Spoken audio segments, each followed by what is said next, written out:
So we're at the Committee of the Regions event with Mayor Elisabeth Koutz. Would you like to tell us what's gone on today?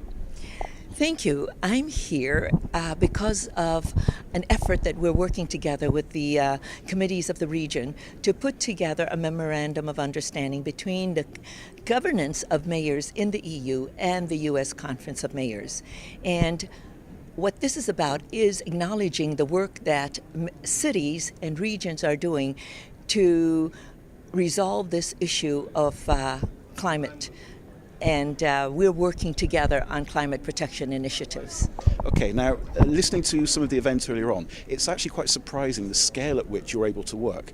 You were telling us that there are something, I think, 19,000 cities that you represent, and it's well over 1,000 cities that are being represented by the EU at this event today. Well, and there's over 1,000 cities that we represent that is equivalent to over 87 million people in the U.S. who are part of this effort. Wow, that's quite a mobilisation that's possible, isn't it? Yes, it is. Now, the event was focusing, surprisingly actually, for an event in Copenhagen here, on the role of the individual. So far we're hearing about governments and agreements and all the negotiation that's going on, but ultimately each individual person will play a role. Absolutely. In my city, we talk about that everybody can make a difference one light bulb at a time. So if you change your light bulbs from incandescent to CFL, we begin to make a difference. And just by doing one simple thing, everyone can make a difference in reducing our carbon imprint. The other element that was highlighted here today is the possibility for public buildings, public transport to become lower energy environments. What are your thoughts on this? How can we progress? Well, we're already doing a lot of that in the US, and of course a lot of that is taking place here in Europe. We're retrofitting our buildings.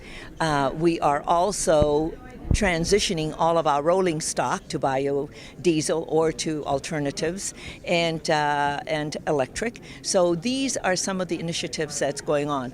Also, as I mentioned, in the city of Burnsville, we have a transit station and we have a solar garden that has helped to reduce its energy costs by 25%. Wow, it's quite some saving. It's the kind of thing we need to hear right across Europe and right across the world.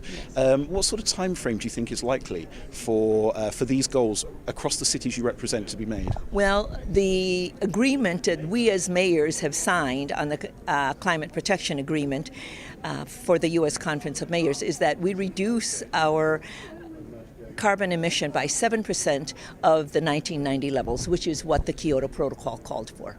Okay, and how likely is it that you'll be able to meet that target that you're aiming for? All of us have worked very hard since 2005, so we believe that we are meeting those and probably exceeding it. Well, excellent. That's great news. Thank you very much for your time. Thank you.